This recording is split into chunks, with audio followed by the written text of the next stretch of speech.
Hey, how you doing? Justin here. Welcome to Aural Training Stage 3. Now, it's about to get a little bit more difficult. Now, I kind of warned you at the end of the last lesson. You need to make sure that you've got those intervals, the 2nd, 3rd, 4th and 5th, really comfy before you get into these ones. These intervals are a little bit bigger. We're now checking out the major 6th and the major 7th interval. Now, not only are they a bit bigger, but there's a lot less songs that start with these intervals, and they're a little harder to recognize, so it takes a bit more practice. Now, if you haven't been doing so already, you really need to make sure that you practice playing these intervals, and if you can, sing along with them as well. There's something about singing along with an interval that helps you internalize the sound of it. You know, puts the vibrations that are involved kind of in your body, so it makes them easier to recognize. So let's start off with the major 6th interval. The major 6th interval sounds like this. There's not many songs that have this major 6th sound. The one that I think is probably the most commonly known is My Way. And now the end is near, and so I've reached. That part of the song is jumping up a major 6th interval.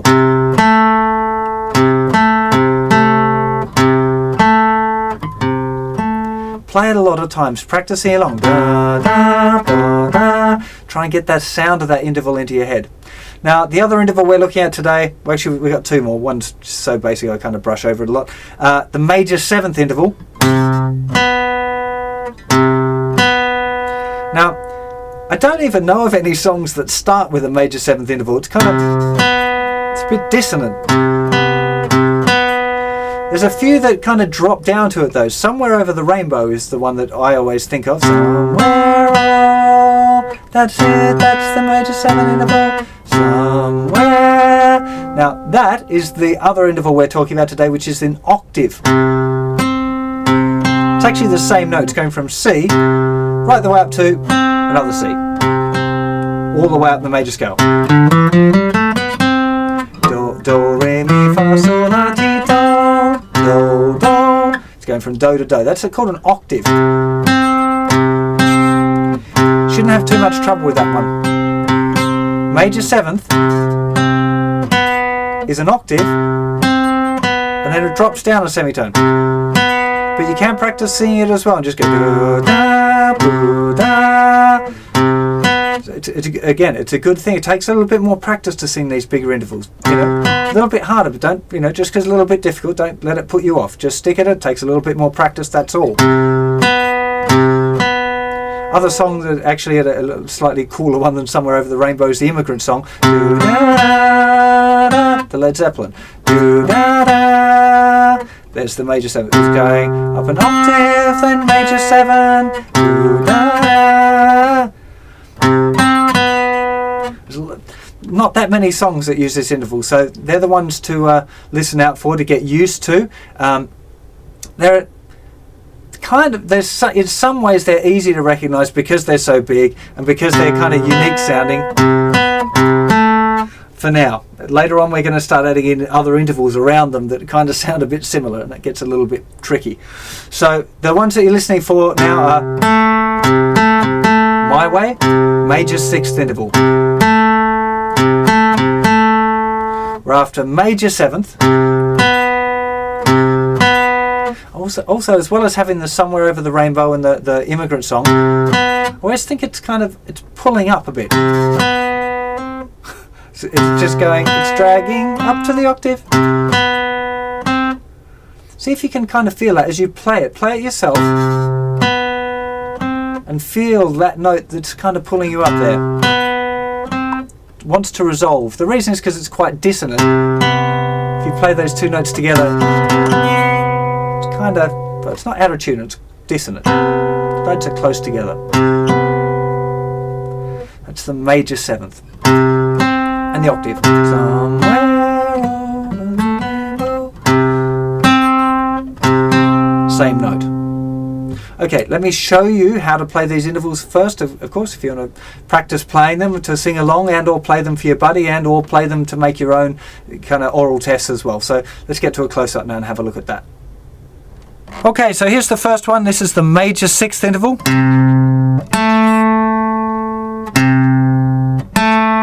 So this one's over 2 strings and back 1 fret.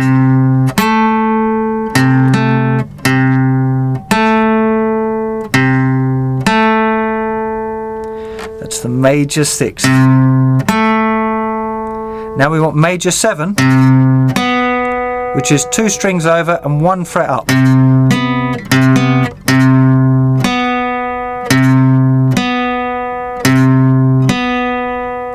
And we also need to know octave, which is 2 strings over, 2 frets up. Also, like a power chord, if we played a regular power chord like that, it's where your little finger is on the octave. So if the power chord is a 5th and an octave.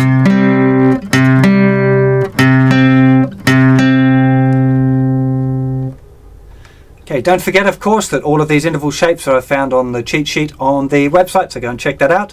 It's time for our oral test. So we're going to be in the first test looking at major 6th, major 7th and octaves only. There's going to be 10 questions. Let's go. Each one is going to be played twice. Here we go. First one.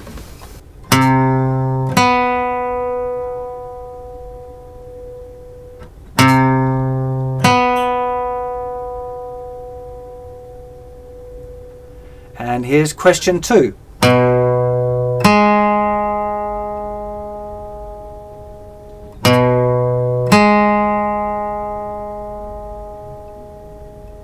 Question 3.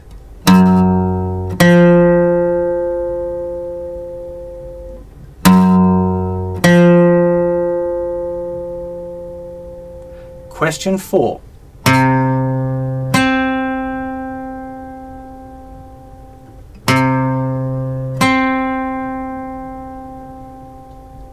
Question 5.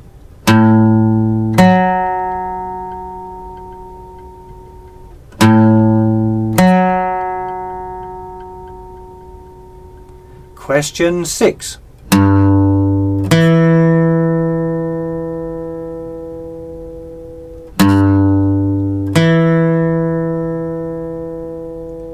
Question 7.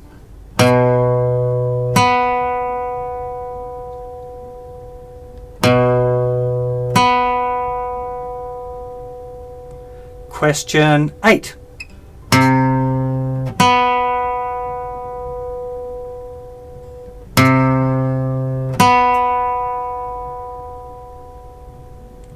Question 9.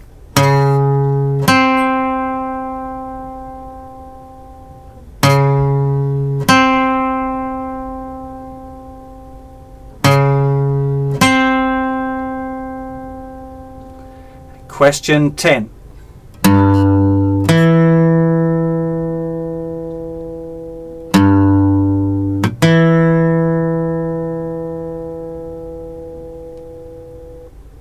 Okay, might want to go and check your answers for that. Make sure you're doing okay.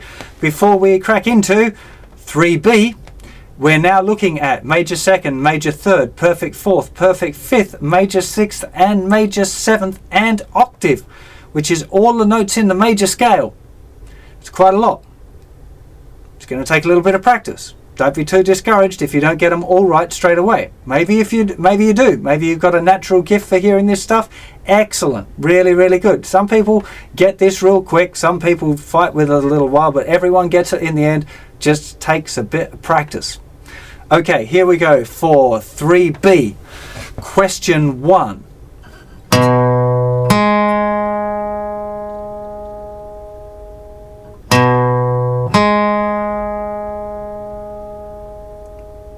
Question 2.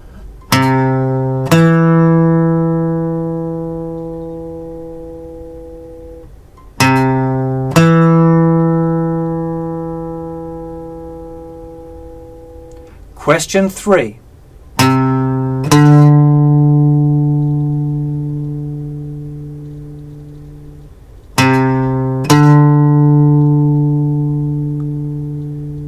Question 4.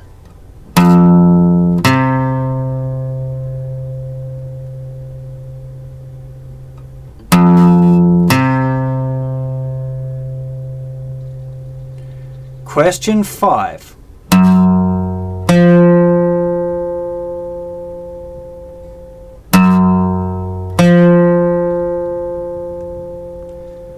Question 6.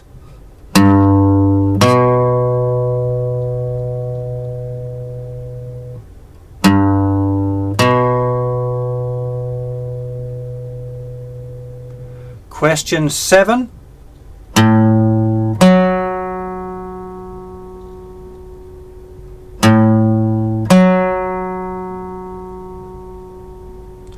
Question 8.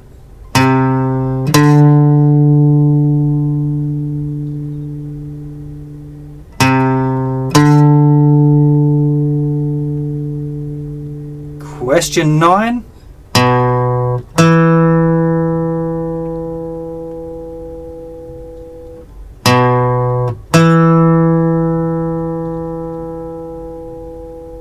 And question 10.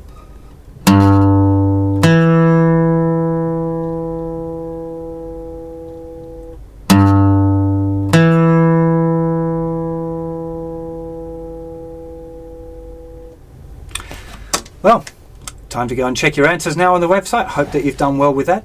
A couple of other little hints for you that you might find helpful. 1, close your eyes. Generally, if you turn sight off, hearing gets better. So if you're doing interval ear training, generally looking around the room is not such a great thing. You should just have your eyes closed. I find sometimes that if I'm doing this kind of oral training, to closing my eyes and imagining like a guitar neck and trying to see where I'd put my fingers to make that sound can be quite helpful. You shouldn't be using a guitar for this kind of interval training. You should just be using your ears. Using a guitar, yeah, it's kind of cheating, you know. It makes it a little bit easier because you can kind of go, oh, it's that one, you know, and that's not really the point. The point is to really fine-tune your ears now. So hopefully that was okay. That's a big step there, to be able to do this level now where you can do all of the notes in C. Make sure that you understand where they come from and stuff, that it's the scale. Practice playing it. I can't recommend, I know I'm going on about it a bit, but there's a couple of singing exercises in the oral training section of my website that are really helpful for this if you're struggling a bit. So hope that was fun, and hope you join me for stage 4, where we start looking at intervals that are non-diatonic, that don't come from the major scale. See you again sometime real soon. Bye bye.